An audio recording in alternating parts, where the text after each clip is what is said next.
Okay, so let's continue with our Python coding exercise series. So open the leetcode.com and go to the problems tab. And here you can search question number 334.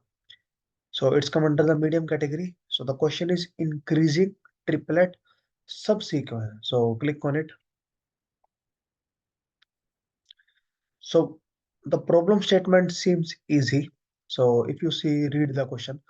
Given an integer array nums, so we have function definition is given and some variable is given which is an integer array. Array in terms of Python is a list and the list contains the integer. We need to return true or false. So it means we need to return boolean. We need to return true if there exists a triplet of indices. So we need to return true when we need to return true. So when this condition is going to be met. Otherwise, we need to return false. So what is that condition? If there existed triplet of indices I, j, k, so if there are any such three numbers or three indices such that I is less than j and less than k, and nums of I is less than nums of j, and nums of j is less than nums of k. So basically, so they said we have like 1, 2, 3, 4, 5, some array is given, some list is given. We need to find some three integer. So just a second. Let me, because I'm not feeling well. 1 second. Okay, so we need to find three triplets such that like I is less than j and less than k. And so we need to find basically three number so that the first number should be less than the second and the second number should be less than the third number. And and also the index of those numbers. So the value of those number should be like in this order, that the value of first should be less than the value of second and should be less than third, along with that the index as well, so where they are going to place. So it is 0, 1, 2. So 0 is less than 1 and 1 is less than 2. So we need to find those three triplet, and if we are able to find, we need to return true. If we are unable to find, we need to return false. So one basic approach is we can try all the three combination, and to try all the three combination we need three for loops, right? So one approach is that. So let's try that approach. And if you read the constraint, then the length of nums array, it could be 1, it could be 2 as well.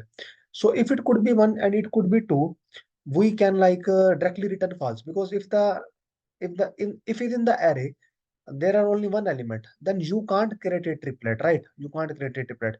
Or if there are two elements, still you can't create a triplet, right? So what you can do is, so n is equal to length of nums, and if n is less than 3, then we can return directly false. We don't even need to check. So first we are going to do the naive approach, then we are going to run and we are able to see the naive approach is not going to be work, and so many tests is going to be failed, because when you are running a loop three times, right? So three nested loop, so it is going to take a huge time. So it is going to fail with the timeout scenarios, right? But still we are going to solve that. So we need to run three loops. So for I in range of n minus 2, n minus 2 means, so because I can't run till n, because if I run till n, then the j, so because I need three pairs, right? So I need to end the loop till this point, and the second loop I need to end till this point, and the last will be this point, right? So for I uh, in range of n minus 2, for j in range of I plus 1 till n minus 1, then I am going to compare if nums of I less than nums of j, right? So if it is less, then we can check for the third loop for k in range of j plus 1 to n. And if nums of k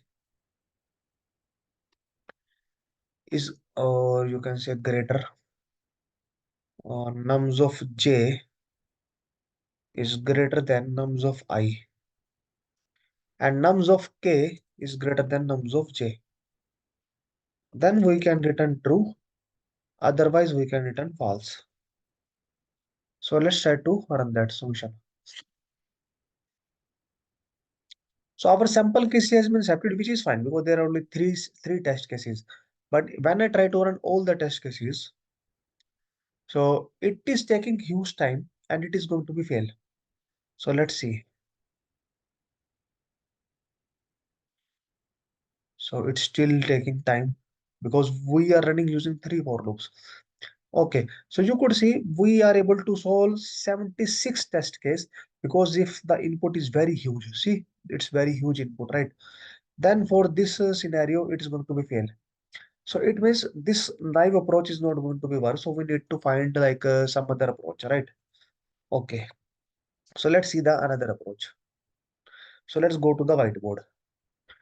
So the other approach is, so basically you need to find triplets, right? So you need to find Triplets means you need to find three numbers.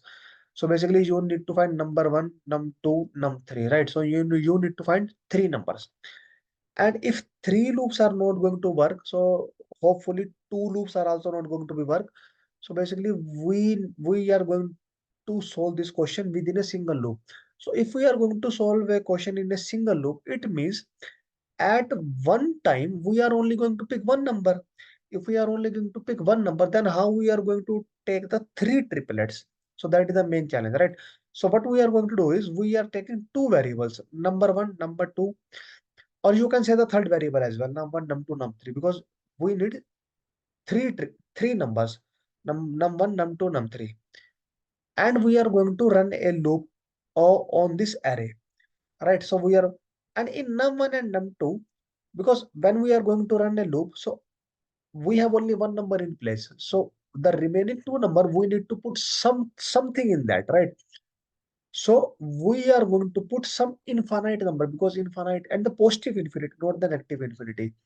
So in the num1 and num2, we by default put positive infinity and then we pick one. So what is the space left? So only the space left is this. So we are going to put one here. But is this the correct place where we put? So is this the correct place? How we are going to check whether this is the correct place or not? So we are going to compare because like we need to place one at correct location, either at num1, either at num2, either at num3.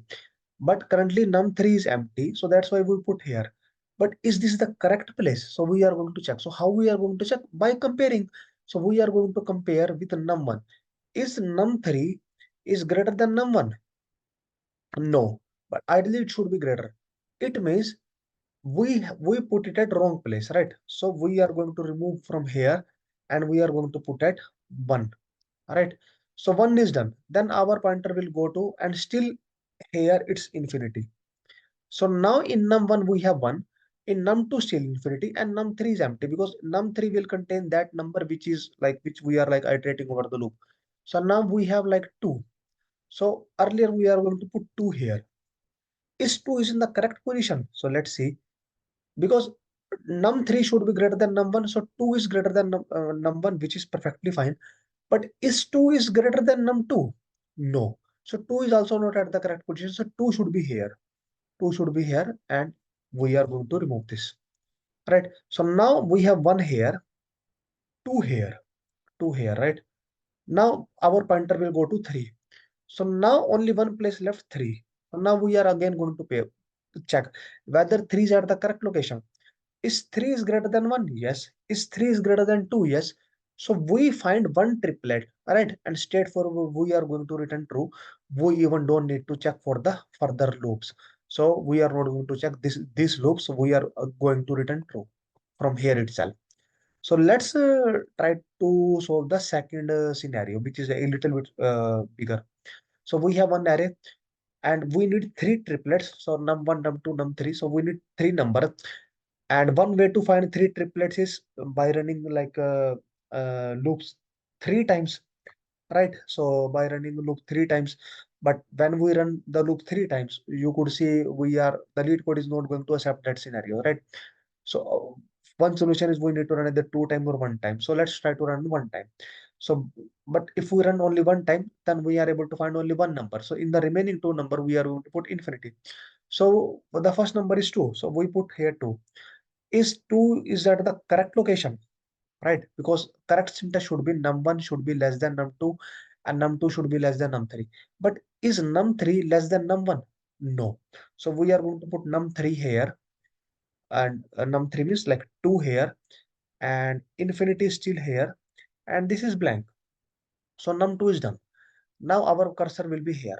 So only empty position is this. Now we are going to check whether one is at correct position. So is one is like is num3 is less than num1? No. So it means one should be here, and infinity is still here. So we are going to remove this. Now our cursor is at 5. So 5 will come here. Let's check whether 5 is at the correct position. So 5 is at correct position if we are going to compare with num1, because num1 should be smaller than num3, which is fine. But is 5 is greater than infinity? No. So 5 should be here. 5 should be here. So let's remove that. So now our cursor at 0. So 1 is here, 5 is here, and our cursor at 0. So let's put 0 here. Let's put 0 here. So now when we put 0 here, is 0 is at the correct place? So let's compare with 1. If we compare with, is 0 is greater than 1? No. So 0 should be here. So 0 should be here. As soon as we put 1 now, so we are not going to check with the second number. So 5 still here. Now our cursor will go further. So at 4. So now we have the 4. So is it at correct position? So 4 is greater than 0, which is fine. But is 4 is greater than 5? No. So 4 should be at the, so 0 is still here because 0 is at the correct position, but 4 is not at the correct position. So 4 should be here, and this is empty. So now we have the, we were making our cursor like little bit further, 6. Let's check whether 6 is at the correct position. 6 is greater than 0, yes. 6 is greater than 4, yes. So we find one triplet.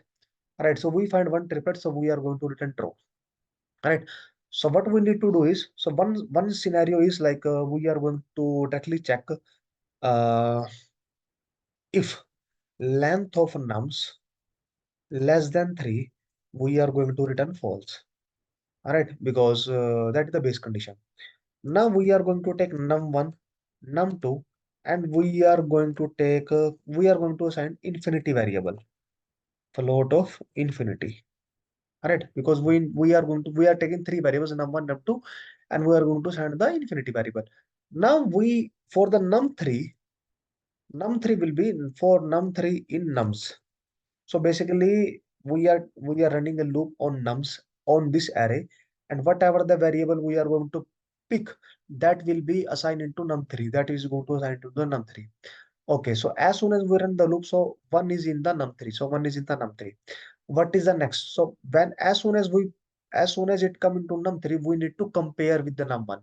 So let's compare. If num3 greater than num1, is it greater? Is it greater? No. If it not greater, then it means then we are going to put num3 into num1. All right. Elif. Elif. So, so Elif. Sorry. Yeah. And what is the other condition? So one will be here. So we are going to like in this scenario, on the right hand scenario, so two here. So we are going to compare with the num1, which is fine. And as soon as our cursor will move forward, so our loop will come forward. So now in the num3 we have 1.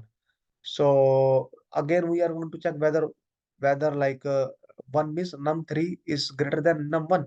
1 is greater than num1. No. So we are going to put the 1 into num1. So basically num3 value into num1, which is a put. Now our cursor will move further. So now in 5 is in num3. So 5 is in num3. So we are going to check. So 5, whether 5 is because earlier 5 is in the num3. So whether 5 is greater than num1. So yes, 5 is greater than sorry, if num3 is less than, because if it is less than, then we are only going to put, because otherwise we are not going to put. Okay, so now we are going to check like is 5 is greater than 1. So 5 is, if 5 is less than 1. So no, so this is not, this condition did not match. So 5, it means 5 is at the correct position. So now we are going to check with the second condition. And if num2 or num3 less than num2, then we are going to assign num2 to num3. All right. Else, if both the condition is going to met, it means we find we find the correct pair. Otherwise, return false. So let's try to run that. So our sample case has been accepted. So let's try to submit.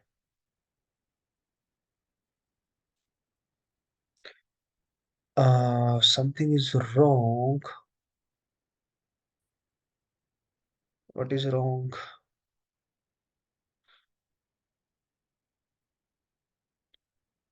It should be less than equal to, or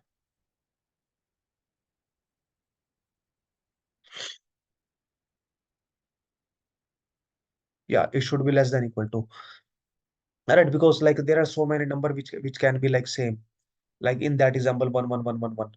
So so we like whatever we did on the whiteboard, we just like converted it to the in the Python code. We take two variables, num1, num2, we assign it to the infinity, then we iterate over one loop. So we iterate over one loop and we assign that variable to num3.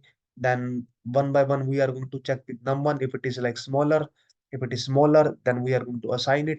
If it is smaller than num2, then we are going to assign it.